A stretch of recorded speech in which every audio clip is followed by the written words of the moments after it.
have bound myself to a system. The system states, your mission is to garner your brother's affection. I scoffed lightly. I am, after all, the most favored young master of the G family, the cherished jewel in my brother's palm. This task is utterly effortless. Then, I beheld the affection value hovering above my brother's head. -99. 1. The entrance stirred with movement. A man's silhouette emerged under the glow of the lights. Clad in a bespoke suit, the luxurious fabric enveloped his well-built physique, while strands of his dark hair cascaded over his forehead, resting upon his deep-set brows, exuding the allure characteristic of a mature man. The illumination accentuated his pleasing appearance. My gaze fixated on the crimson value hovering above Ji Yenin's head. 99. Instinctively biting my lip, I uttered, brother. Ji Yenin lifted his eyes, unfastening his coat, his tone gentle and reminiscent of an indulgent elder sibling. Did you not go out with friends today, Zhou? I stepped forward, reaching to assist him in taking off his coat, only to have Ji Yenin subtly evade my gesture. In the next moment, the value flickered 100. My pupils constricted, and I withdrew my hand in confusion. A faint scent of alcohol wafted to my nose. Forcing myself to shift my focus, I remarked, brother, have you been drinking? I made you some hot soup. It can help with the effects of alcohol. Ji Yenin raised an eyebrow, a hint of icy surprise crossing his face before it quickly vanished. He smiled, saying, thank you, Zhou, but leave it. I'll drink it later. I placed the porcelain bowl before him, stating flatly, then, remember to drink it. I'll head to bed now. Ji Yenin nodded with a smile. I turned to ascend the stairs, my movements slow and deliberate, pausing on the final step. Cautiously peeking out, I saw the bowl of soup being poured into the sink. Not a drop left. My hand tightened on the railing as I returned to my room in a daze. The system's voice echoed. Now do you believe? I struggled in despair. But, brother has always been good to me. He fulfills my every wish, helps me out of trouble, and prepares birthday gifts for me every year. The system replied, your brother has an assistant. Whatever you desire is procured by the assistant, and any mess you create is cleaned up by them. Think about it. When has he ever personally intervened? In truth, he doesn't even remember your birthday. I buried my face in my knees, my voice hoarse. Is 100 really that detestable? The system's tone turned cold and sorrowful. Not detestable, but loathsome. 2. Ji Yenin and I are part of a blended family, not biological brothers. My mother was Ji's uncle's first love. After Ji's mother passed away, my mother married into the Ji family with me, then 6 years old, in tow. Ji's father, being fond of my mother, doted on me immensely, even changing my surname to Ji. In contrast, he was far more strict with Ji Yenin, offering him little affection. Thus, I grew up with a bit of a spoiled temperament. Later, under my brother's indulgence, my arrogance only intensified. After my mother's death, Ji's uncle's health deteriorated. In the end, it was just Ji Yenin and me. To me, we were brothers, companions growing up together. However, from Ji Yenin's perspective, it was quite another story. Ji Yenin's mother succumbed to depression due to her husband's indifference.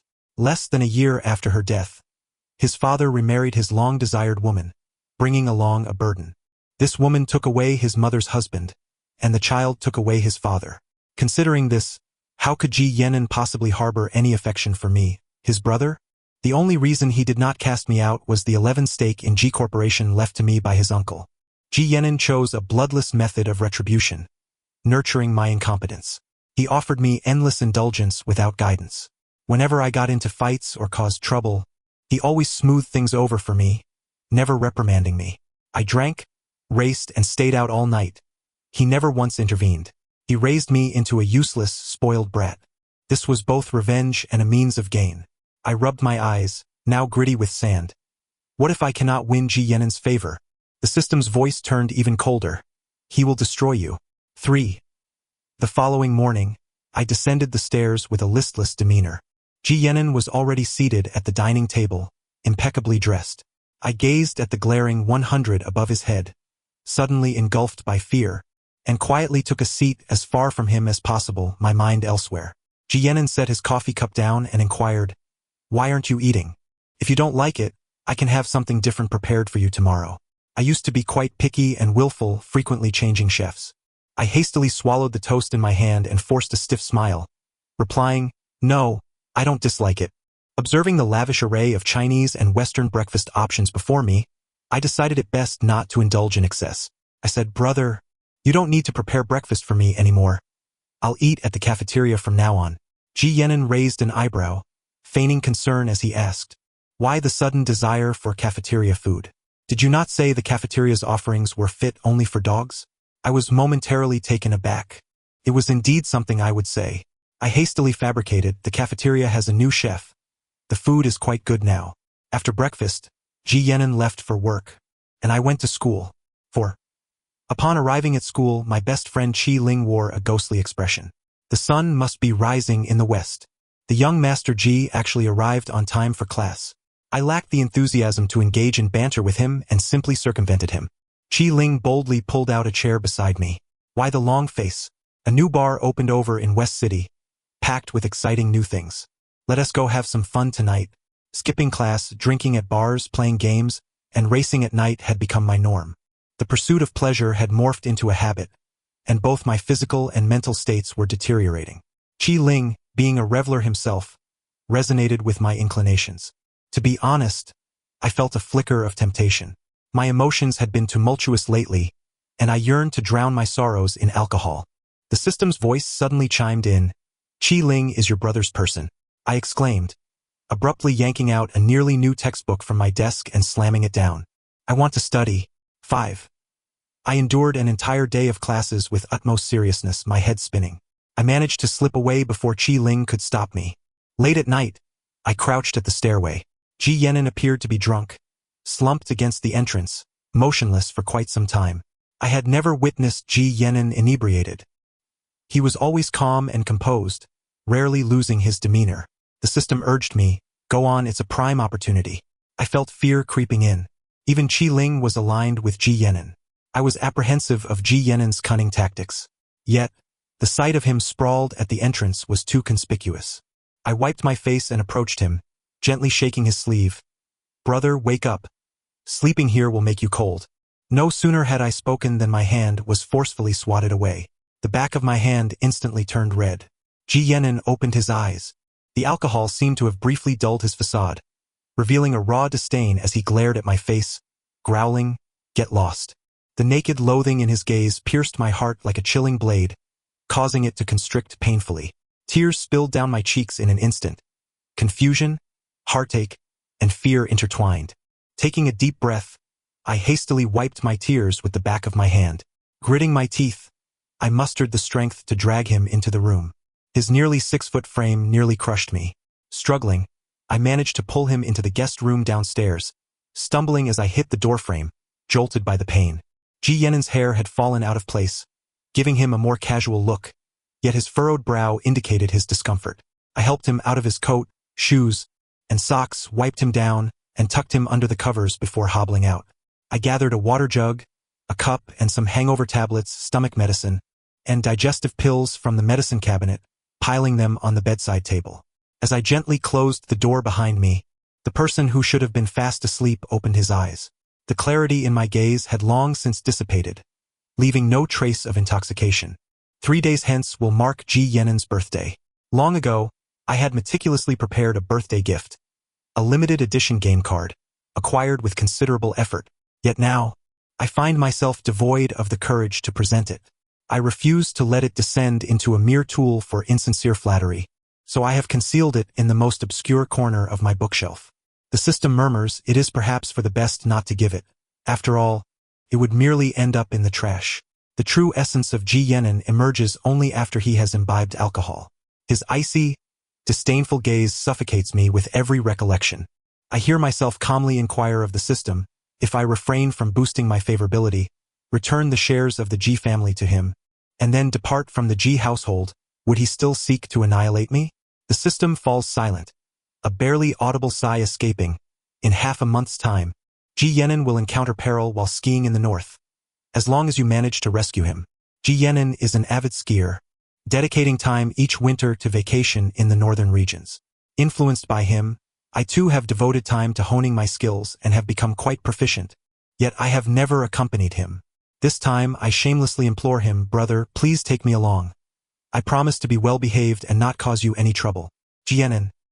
His cold eyes momentarily softened, gives a reluctant nod, though it is evident he is displeased. I can't help but let out a bitter smile as my favorability wanes once more. At the most renowned ski resort in the north, I cling to Ji Yenin like a shadow, following him wherever he goes, silent as a mouse, fearing to annoy him. While he ascends the slopes, I remain in the off-road vehicle, waiting. Here, I fortuitously encounter Ji Yenin's university classmate and partner, Chen Jin. The two share a remarkable camaraderie, having arranged to meet at Eagle's Beak, a challenging trail. Decked out in their skiing gear, Ji Yenin and Chen Jin, both tall and striking, draw attention as they exit the vehicle while I remain inside. Chen Jin glances back at the car and teasingly remarks, "So this is your wayward younger brother?" He seems quite different from the rumors, rather well-behaved, though rather clingy. Ji Yenin zips up his jacket, turning his face slightly aside. Through the glass of the car window, I see him. The boy sits obediently in the back seat, his pale face framed by a red woolen hat, cheeks puffed as he blows on a cup of hot cocoa, resembling a soft and innocuous creature. Ji Yenin pauses, his expression inscrutable, before striding away. Chen Jin hurries after him, calling, "Hey, wait for me." I sip the sweet hot cocoa and ask the system, "Is today the day?" This question has become my daily ritual, yet the system invariably responds, uncertain, "Wait." Very well then. For the past few days, I have followed Ji Yenin like a shadow. According to the information provided by the system, Ji Yenin will experience a delay in rescue due to a malfunctioning locating device, narrowly escaping death. Thus, I have made thorough preparations to ensure the rescue team can arrive promptly. As I slowly finish my cocoa, the weather outside has taken a turn. Before me lies a blinding expanse of white, the world reduced to an overwhelming milky haze, devoid of all shadow and contour. Guided by the system's instructions, I struggle forward, the howling wind stinging my cheeks. The weather is worse than I anticipated, my goggles fogging up, and despite Ji Yenin's proximity, I cannot locate him. Time slips away agonizingly. In a moment of desperation, I remove my goggles and finally catch sight of a faint blue amidst the storm. Battling the wind and snow, I labor to reach Ji Yenin, digging him out from the snow. "Brother, wake up," I shout, but he lies unconscious, his face devoid of color. Panic grips my heart as I tremble, brushing the snow from him and wrapping him in a thermal blanket. I unfasten my snow jacket, tucking his icy hands beneath my arms. "Brother, please wake up. Can you hear me?" The moment the weather changed, I immediately called for rescue, but the wretched conditions have delayed them longer than I had hoped. Unable to wait any longer, I grit my teeth and shoulder my gear, making my way up the mountain. Gazing at Ji Yenin, who remains motionless, my eyes sting painfully with tears. Regret floods over me. I knew danger would come.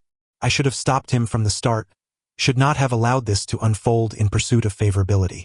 I am a selfish and wretched person. It is no wonder he despises me. Why can't I warm the hands I hold? Fear constricts my breath, and I curl up, leaning over Ji Yenin, tears streaming down my face.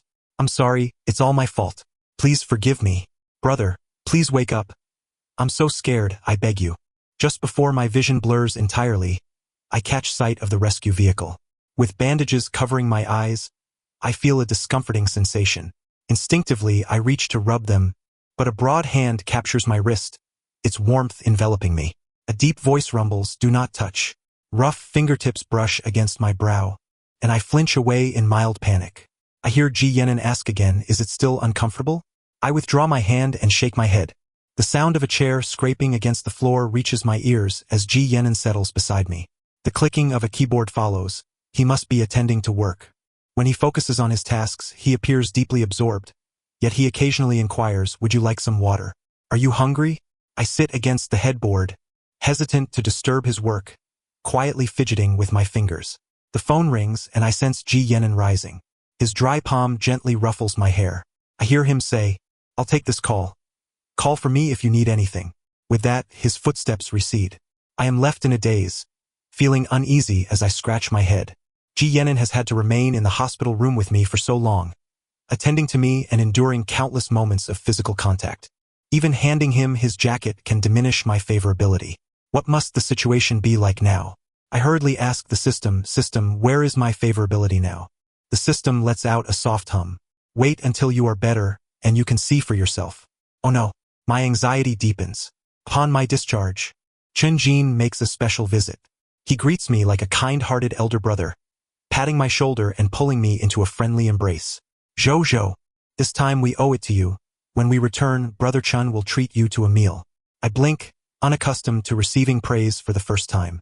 A faint blush creeps onto my cheeks, and I feel bashful. Thank you, Brother Chin. Chen-jin ruffles my hair. Oh, you're so well-behaved. I can't help but think, this must be what a normal brotherly relationship looks like. Standing by the car, Ji Yanen's lips curve into a cold arc as he calls. Zhou, come here. Inside the car, Ji Yanen rummages through the storage compartment and hands me a pair of sunglasses. Put these on. The afternoon sun can be quite harsh. I bury the lower half of my face in my coat collar, using the sunglasses as a shield to surreptitiously observe Ji Yanen. He wears a dark gray leisure outfit. Engrossed in the road ahead, his profile strikingly sharp and clean. My gaze lifts. Returning from the ski resort, regardless of my actions, Ji Yanen's favorability has remained unchanged. It neither increases nor decreases. I ask the system once more, what does a favorability of 0 signify? The system replies, even a random person would have a favorability of at least 10 towards a stray dog on the street. The system's passive resistance. As long as it's not negative, it won't feed you or provide you with money. You might as well score higher on your exams and not embarrass yourself later. I diligently penned down my thoughts, enduring the rigors of study. Since distancing myself from cheating and committing to my classes, I found my rapport with classmates had improved. After evening self-study, a group of boys gathered around the sweet potato stall at the school gate. I broke apart the perfectly roasted, golden, and soft sweet potato when I heard a classmate nearby exclaim excitedly, "It's snowing." I looked up, and snowflakes danced in the air. In the South, snow is a matter of fortune. A few boys collided, bursting into laughter in front of the worn sweet potato stall. Through the steaming warmth of the sweet potatoes, I spotted Ji Yanen. The street lamp cast a warm amber glow, and like fireflies, the snowflakes fluttered around a tall figure standing at the intersection of light and shadow. I rushed over, exhaling a puff of white mist. "Brother, what are you doing here?" By an inexplicable impulse, I raised the roasted sweet potato aloft, asking, "Want some?" Realizing I had acted unnecessarily, I prepared to withdraw but saw Ji Yanen lower his head to take a bite. A shadow fell beneath his brow, and the corners of his lips curved slightly. "I happened to be passing by, so I came to pick you up." He then took the bag slung over my shoulder. I followed him, noticing the red numbers flashing momentarily. Still red 0. I stuffed my mouth full of sweet potato, unsure of what I was anticipating. Only during the new year would Ji Yanen return to the old residence. Due to the shares left to me by Ji's father, the residents of the old house expressed their discontent towards me. After growing up, I hadn't visited again. Reflecting on previous years, I was never short of dubious friends. Not a single soul remained. I craned my neck to peek out. In the neighboring yard, someone was playing with fireworks. The system suddenly inquired, "Would you like to play a game?" My eyes immediately brightened, eager to respond. "Is it possible?" The system replied, "Today is fine. In the largest internet cafe in the West City, within the SVIP room." Wow, wow, wow, wow, wow, wow, wow. Wow, wow, wow, wow, wow, wow, wow. I echoed in unison with the system. The next moment, I was on my knees, having knelt 16 times. The system vented its frustration. "What use is this child?" I sheepishly rubbed my nose. "I haven't played in a long time. I'm a bit rusty." After that, I tossed my phone aside, donned my headphones, and determinedly regained my dignity. Let's switch it up. Watch me reclaim my prowess. By the time I staggered out of the internet cafe, it was already late into the night. Passing by a small shop, I noticed they were selling firecrackers, which excited me. These were reminiscent of the times my father had taken me to play with them. Not Ji's father, but the father whose memory had grown hazy over time. However, my phone died, and I had to switch to using my wristwatch to barter for a variety of firecrackers that filled both my pockets. I found a riverbank, and amidst the crackling sounds, I burst into laughter. This is exhilarating. As I looked up, I collided with Ji Yanen's gaze. He stood on the embankment, perhaps having been there for some time, and approached me briskly. He reached out to pull the hood of my down jacket tightly, enveloping my face. His expression was grave. "Why didn't you answer your calls or reply to messages? Running around at this hour?"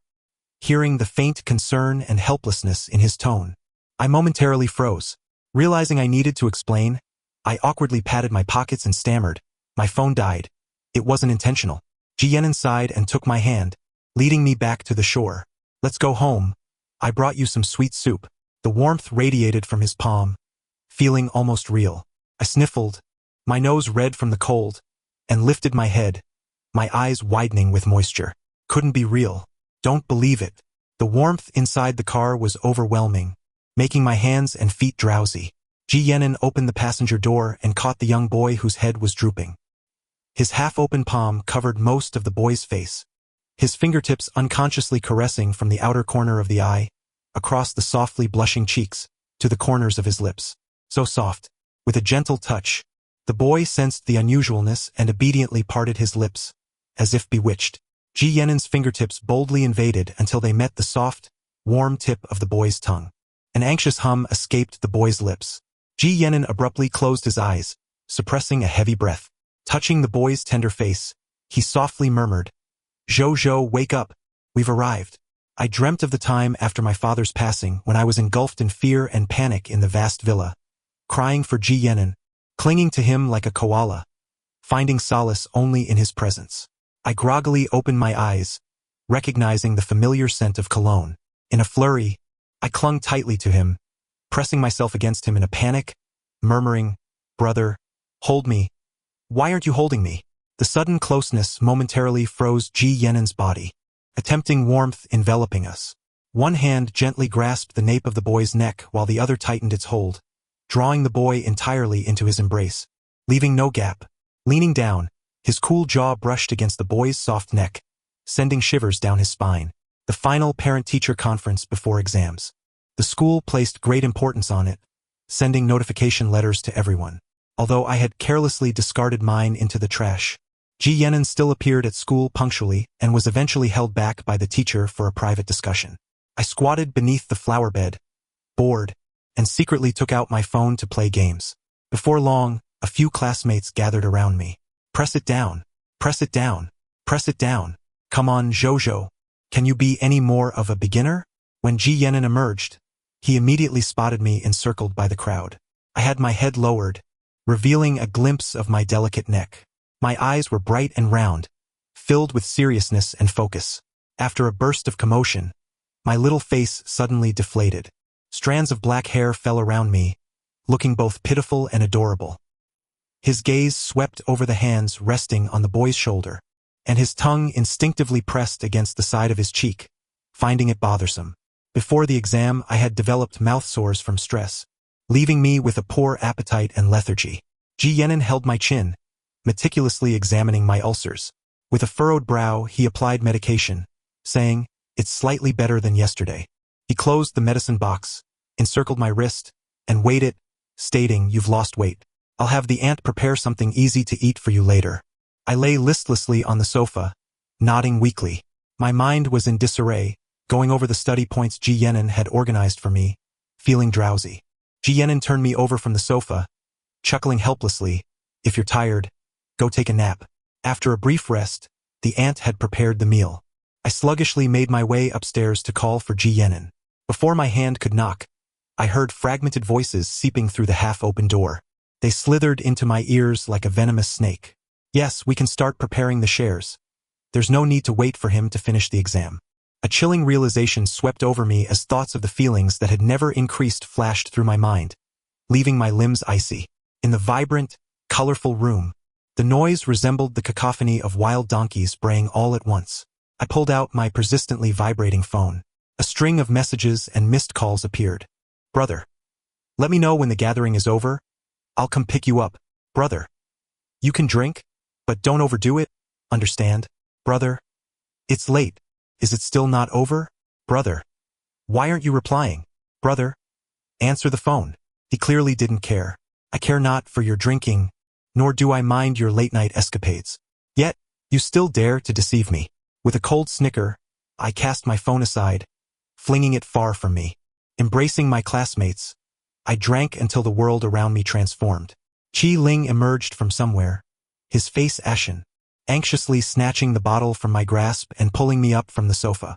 "Zhou, you've had too much to drink. Let me take you home." The room spun violently before my eyes, and in a fit of anger, I shoved him away. Get off. Don't touch me. Why must the specter of Ji Yenin haunt me everywhere? Nevertheless, Qi Ling persisted, pushing me toward the door. As the door swung open, I was suddenly yanked into a sturdy embrace. Struggling to lift my gaze, I found myself in the arms of Ji Yenin. In the cramped rear compartment of the car, his scent enveloped me. He brushed aside the damp hair from my forehead. A mixture of irritation and tenderness etched across his face. You never answer my calls or reply to my messages. Drinking so much when you're upset will only lead to a headache tomorrow. I pushed his hand away, my eyes unfocused. Ji Yenin? He tightened his grip on my wrist, teasingly inquiring, not even calling me brother anymore? The word brother pierced through me like a needle, stirring visceral pain. The spilled soup, the fleeting revulsion when touched, the non-existent fondness, and the phone call behind the door, all coalesced into a sharp blade that twisted within my heart. My throat constricted, air failing to enter. My chest heaved violently, letting out a mournful wail. Ji Yenin's expression shifted as he swiftly grasped the back of my neck, tilting my head back. Zhou, breathe deeply. Inhale. After a couple of gasps, I melted into his embrace, my lips forming a faint protest. No. Ji Yenin held me tighter, a wave of anxiety surging within him. Zhou, what did you say? Don't touch me. He leaned closer, attempting to decipher my words. I struggled to articulate each syllable. You mustn't touch me. In an instant, Ji Yenin froze. I thrashed violently, leaving scratches along his neck. I had to escape this place. Clumsily, I wriggled free from his hold. Ji Yenin snapped back to reality, his tall frame looming over me, restraining my limbs, rendering me immobile. Furrowing his brow, he softly reassured me. Zhou, what is wrong? It's me, your brother. Don't be afraid. Trapped and unable to flee, I broke down in tears, vehemently resisting his proximity, my voice spiraling out of control. Get away. Don't touch me. You're nothing but a liar, always deceiving me. You despise me, yet you feign the role of a caring brother. You poured out the soup I made, tossed my gifts in the trash. Liar. At my words, Ji Yenin trembled violently. The usually composed man revealed an unprecedented panic. Instinctively, he tightened his hold on me. It's not like that, Zhou. Please let me explain. That was in the past. I was wrong, I was at fault. But things are different now. How could I ever despise you? I wish to keep you by my side every day, to see you every moment. You have no idea how anxious I feel when I can't find you, and how joyful I am when I do. The youth cried, engulfed in sorrow. Ji Yenin felt a sharp pang of regret yet was inexplicably exhilarated. His throat tightened uncontrollably as he drew nearer, until his lips brushed against the corners of my reddened eyes, greedily savoring the tears that had fallen. He ventured lower, prying open my slightly parted lips. In that instant, an electric thrill coursed through me, igniting a tremor that resonated down my spine. Inside the quiet vehicle, breaths turned frantic, and the wet sounds of urgency filled the air. I passively endured, my consciousness fading, softly whimpering. It hurts. Ji Yenin trembled with excitement, his voice a seductive whisper. Where does it hurt? Let me take a look. I was slow to respond, yet obediently parted my lips, revealing my bitten tongue. A wicked smile spread across his face.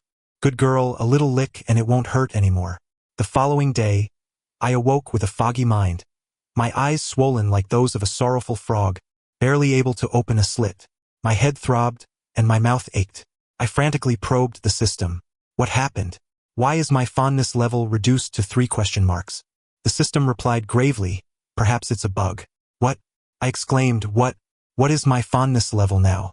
Did my night of drinking cause it to revert to question marks? The system hesitated before asking, you don't remember last night? Of course. I remembered vividly. We had a class gathering and Qi Ling brought me home. I recall it clearly. Resolutely, I stated. The system fell silent, then scoffed, it hasn't decreased. It's actually quite good. A biting sensation of frustration settled in.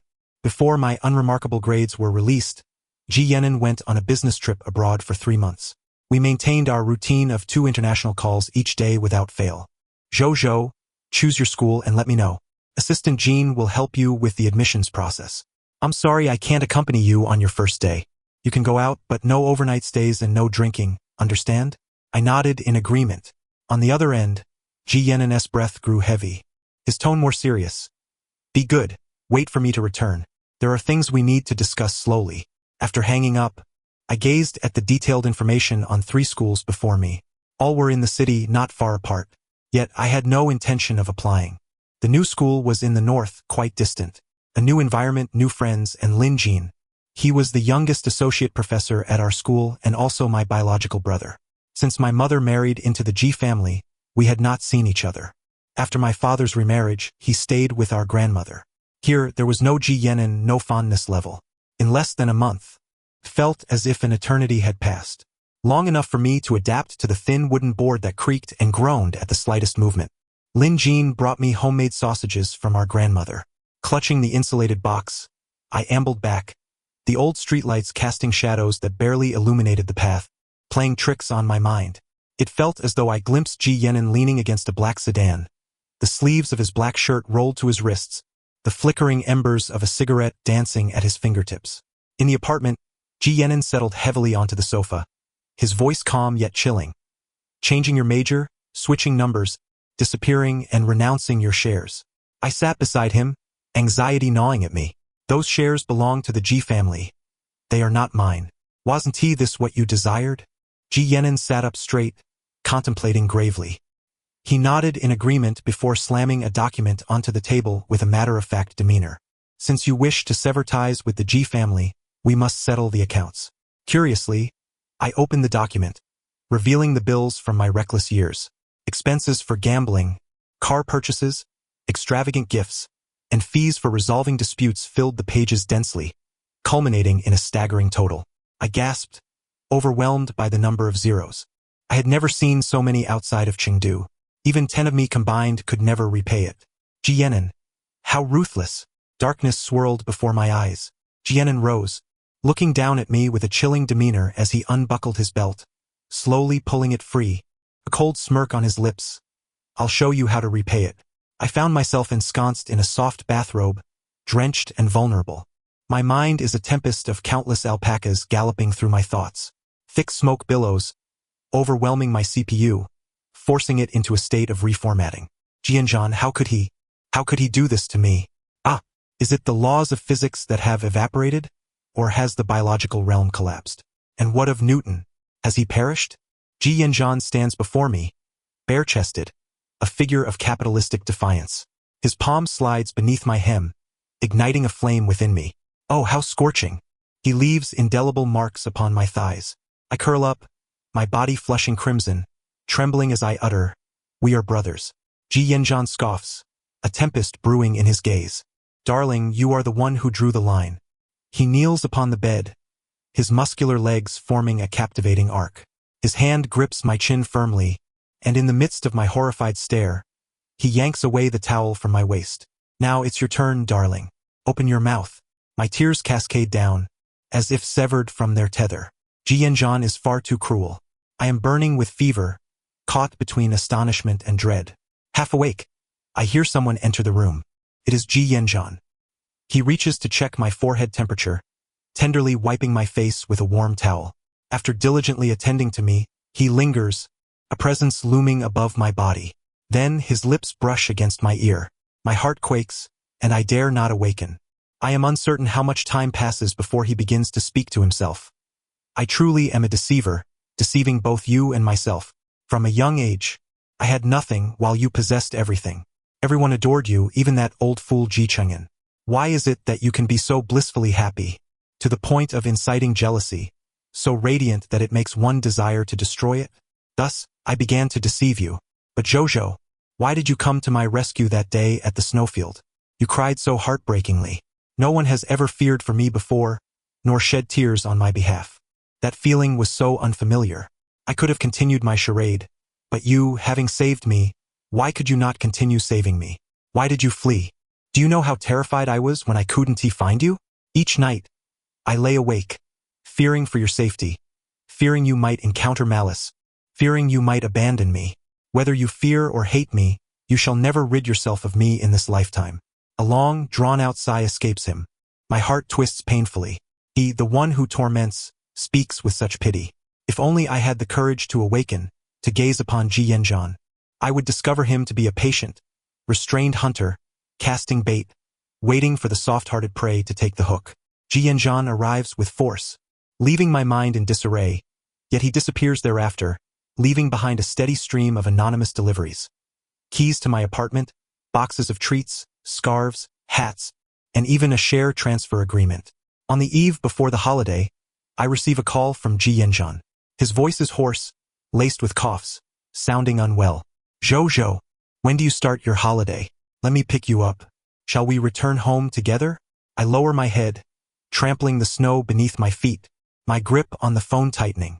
I promised Jingu I would return with him to celebrate the new year with Grandma. A silence ensues, and Ji Yanjian's voice filters through the receiver. All right, go ahead. Have fun. After dining, Grandma retires early to bed, leaving only Jingu and me to keep vigil. Noticing my distraction, he sends me back to my room to rest. I gaze out at the swirling snow. Here, the snow falls heavily, unlike the thin, memorable snow of the south. Suddenly, a craving for sweet soup arises. The system abruptly interjects. Would you like to order takeout? I respond, and the system continues. Just do what your heart desires. If you step outside and suddenly meet your end, you won't even have time to regret it. I silently scoff at its ominous tone. The system, seemingly unfazed, declares, the task is complete. Your path is now yours to tread. Farewell, Lin Zouyi. In kindergarten, all my classmates bore 3-character names. Quite cool indeed. Hence, I chose the simplest character to sneak into my name, transforming from Lin Zhou to Lin Zhouyi. I find myself squatting at the door, eventually settling down. Having left so thoroughly last time, my fingerprints have been erased. I lean against the door, tightening my scarf. Ji Yanjian returns home under the cloak of night. The chill emanating from him is denser than the cold wind. Yet, in the next moment, his steps falter. His broad shoulders tremble uncontrollably. My heart swells, filled to the brim with joy, an elation that compels an unrestrained laugh. How obedient! So very obedient indeed, returning all on his own. Ji Yanjian approaches, each step taken with utmost care, not wishing to startle me. He slowly crouches down, his gaze intensely fixed upon the half-visible face buried in my knees, a satisfied smile gracing his lips. Welcome back, my darling. When I awaken, I find myself in Ji Yanjian's embrace. He carries me upstairs as one would a child. I wrap my arms around his shoulders, burying my face in his neck, drowsily murmuring, I can't get in. My fingerprints have been deleted. Ji Yanjian tightens his hold and tenderly kisses my temple. It's all right, we can record another one. Extra, the system. After death, I became a system, observing the youthful, innocent face of another self at 18. Well, this lad is luckier than I. At least he doesn't have to tear his face off with Ji Yanjian, battling to the death, only to die in confusion. But what follows is a development of monstrous proportions. This is truly unbearable. In truth, I did not reveal to that lad that the affection meter indeed glitched, experiencing delays. On the night he drank too much, the affection for Ji Yanjian skyrocketed. 0, 1939, 69, 89, 99? Forget it. Being played with is better than being killed. What is affection if not affection? As long as it is genuine. I accept it. That night, I knew I had to leave, to end my life filled with deceit. I just didn't expect I could awaken once more. Turned out I hadn't died. At that moment, I had lost everything in a scam, burdened with immense debt. After a debt collector broke my left leg, I was left in a dilapidated alley, teetering on the brink of death, when I caught sight of Ji Yanjian's resolute retreating figure. When I awoke again, I had become a system. Looking back, Ji Yanjian had indeed saved my life, entangled with him for half a lifetime, only to end up alone, with one leg ruined. In light of past events, I have come to terms with it all. As I watch the car window roll down, facing Ji Yanjian's face, I can now calmly smile and say, Sir, would you like some fuel? Extra. Another Ji Yanjian. He has awakened. I read the message from my subordinate. He has been in a coma for a year and a half. Today he has awakened. I reply, keep watching. Yet my fingers tap the table, deep in thought. What is there to keep watching? He has lost everything. Based on the reports from my subordinates, I arrived at the most dilapidated old district outside the city. He has rented a ground-level garage here. Every day he goes out to work odd jobs. In his spare time he sits under a tree, watching the old men play chess. The old man, consumed by regret over his earlier moves, was embroiled in a heated argument. His face flushed with indignation. He, reveling in the chaos, flapped a cheap plastic fan, laughter illuminating his eyes, curving his brows into a delightful arc. That visage, a naturally gifted countenance, won the favor of all who beheld it. Even the cantankerous Ji Chang'an held him in high regard, leaving behind a plethora of intricate schemes to keep me ensnared before his demise. Sometimes, I pondered whether his essence was inherently benign and warm-hearted. The Ji family, stained by their own misdeeds, found this character to be an unwelcome intrusion. The years of debauchery, enmity, and desire had, in truth, been evoked by my own actions. After witnessing the old man's altercation, he meandered slowly to gather his garments. His legs, long and alabaster beneath his shorts, revealed a subtle disparity. The left leg, slightly slimmer than the right. When he hastened his pace, a limp became apparent. He wobbled when rising onto his toes. His visits were recurrent, once, then twice, thrice, and even a fourth time. I found endless delight in this spectacle until he stormed out in a fury, rapping sharply upon my car window, unleashing a torrent of expletives. Ji Yenin, do you have some sort of issue? Why are you watching me all day? What more do you want from me? I warn you, if you come again, I shall douse your car with dog blood. His face, a vivid crimson, rivaled the brilliance of the twilight behind him. I chuckled softly, extinguishing the cigarette between my fingers, and leisurely opened the car door. Indeed, it seemed I might truly have a problem. The end of the narrative draws near, and I express my gratitude for your attention. If you enjoyed this tale, kindly consider subscribing and liking to support. Until we meet again in the next story.